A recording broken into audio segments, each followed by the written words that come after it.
Hello, welcome back for our Unit 6 of our Modern World course here at Waldorf University. And as we get to a little bit closer to the end of the class, we have a few different things to work on this week. Over on the discussion board, we're going to be talking about new imperialism and some of the differences to the other course content we've looked at so far in the class. And then you also have kind of an interesting creative challenge, I think, in the Unit 6 essay. So as we get into it this week, your question over on the discussion board is, how did the new era of imperialism, this is specifically from 1750 to 1950, and this is going to be in different parts of the world. One of the things that we could look at here is if you think back to kind of earlier in the course, in one of the announcements I was talking about economic factors, and imperialism is going to be drawn by economics in both eras, both new imperialism and the first imperial age, which we date from 1400 to 1715 or so. But I think there's some major differences to this administration. We're looking at different parts of the world. We're looking at different uses of extractive economies. We're looking at a variety of different things. So hopefully we can have a good conversation over on the discussion board. Again, I really want to encourage you to keep up the quality effort I'm seeing from some of you. Some of you have really took your foot off the gas here, and you start to just really kind of limit your responses, both your initial and the secondary. And as I have been pretty clear about my expectations, and then also how I'm grading you, it's going to, my expectations are going to continue to be high, and I plan to hold you accountable for your performance there. Again, your first post is worth 50% of the grade. The second post is worth the other 50%. So if you're really putting together a quality first response, and then really not participating in any kind of real way. And I think we know what that looks like, where you go like, that's a really good post, good job, keep up doing the good things. I really want to encourage you to bring in different perspectives that are unique to yourself. And then also I want you to be bringing in outside evidence to support your points. One of the things on discussion boards is we get into a habit of maybe going, well, in my opinion, I want you to be developing succinct analysis as this is a college level course, and I want to see you putting your best foot forward there.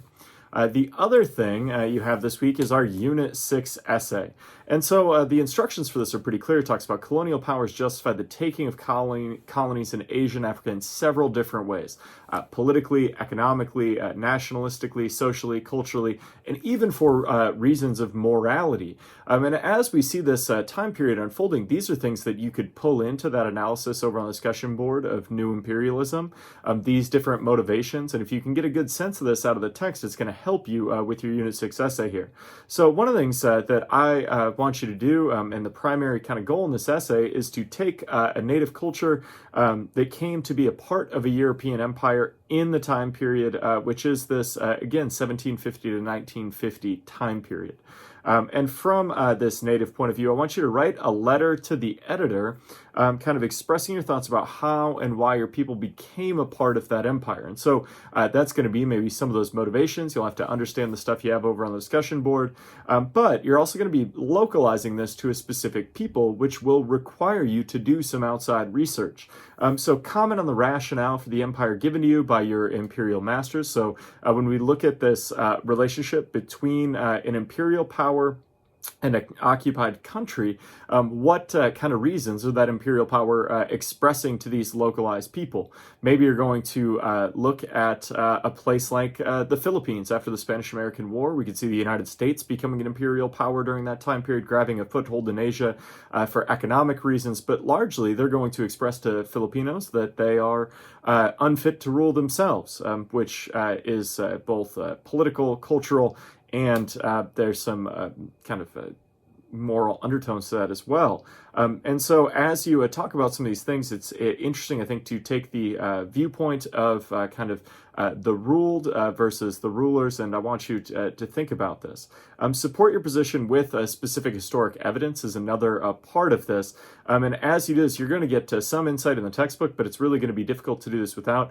Sometimes when people get into these creative exercises, they really struggle. And I want to encourage you to think about how you need to be bringing in evidence, even though it's a letter to the editor, in the same way that if you wrote a letter to the editor to your local paper, it's going to have a much better chance of getting published if you are bringing in outside expertise, if you're supporting your positions with facts, These are all things that I want to see you doing as you work your way through this Unit 6 essay.